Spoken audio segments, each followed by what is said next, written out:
বাংলাদেশের উচ্চ আদালতে বিচারপতি নিয়োগের বিষয়টা সবসময় হচ্ছে দলীয় বিবেচনাতে হয়েছে। এখানে মূলত সরকার প্রধান তালিকা ঠিক করে কনস্টিটিউশন একটা প্রসেস বলে দেওয়া আছে, প্রধান বিচারপতির পরামর্শে আইন মন্ত্রীরা ইনভলভ থেকে এটা অ্যাপ্রুভ করে দেবে, নির্বাহী বিভাগের যিনি প্রধানমন্ত্রী এটা অ্যাপ্রুভ করে দেবেন, এরকম একটা ব্যাপার। বাট দিন শেষে যেটা হয়, বড় দলগুলো যেটা করে তারা আসলে তদবির বাণিজ্যের উপরে ভিত্তি করে এগুলো ঠিক করে।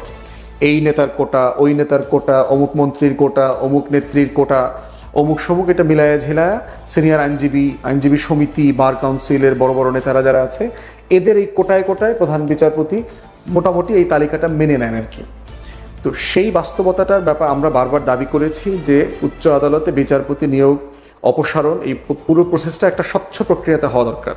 এইটা সারা দুনিয়ার যে জুডিশিয়ারিতে অ্যাপয়েন্টমেন্টের মডেল আছে সেগুলো বিবেচনা করে বাংলাদেশ অংশ, ডেভেলপিং কান্ট্রি, আমার কলোনিয়াল হিস্ট্রি, এইগুলোকে সামনে রেখে কাস্টমাইজ করা দরকার।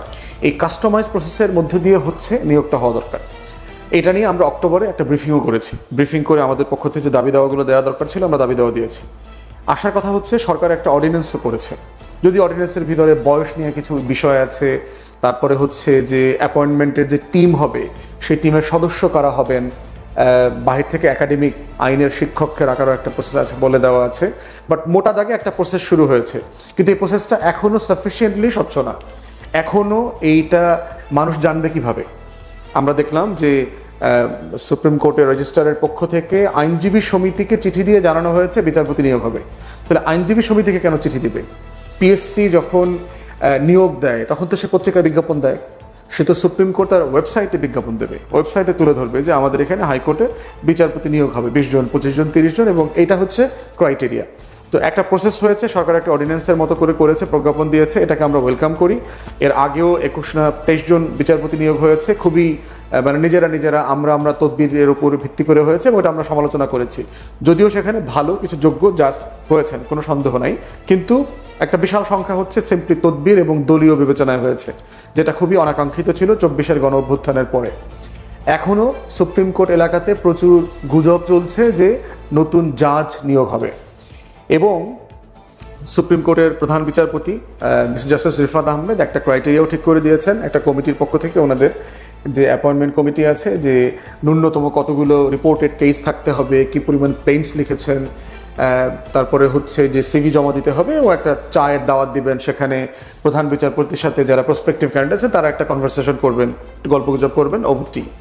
তো এই প্রসেসের মধ্য দিয়ে তিনি বিচারপতি অ্যাপয়েন্ট করবেন।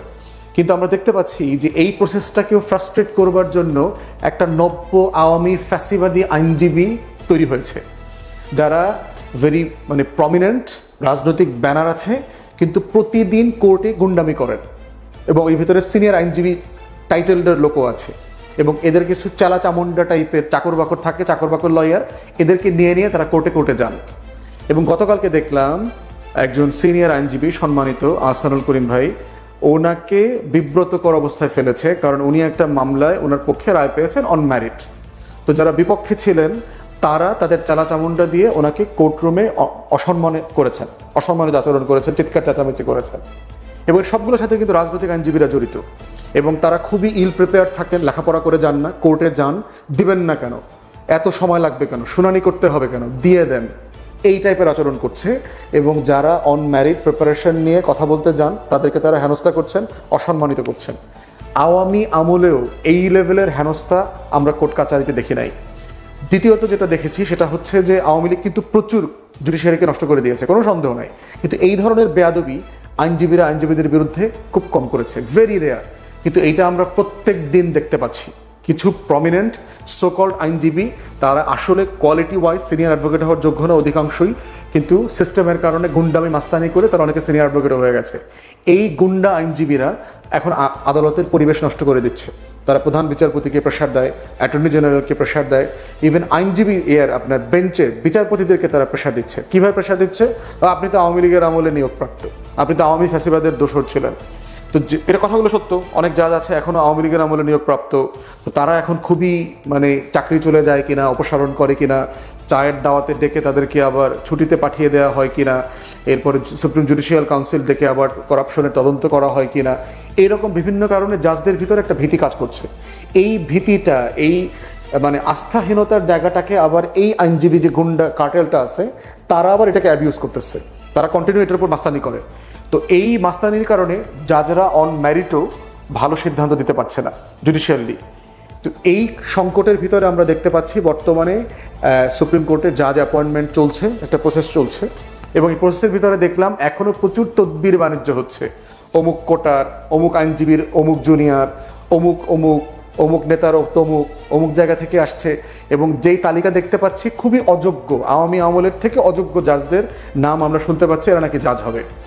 একটা জায়গাতেই শুধু এখন আটকে আছে চিফ জাস্টিসের সাথে interview, reported case, assessment, merit, এই জায়গাগুলোতে।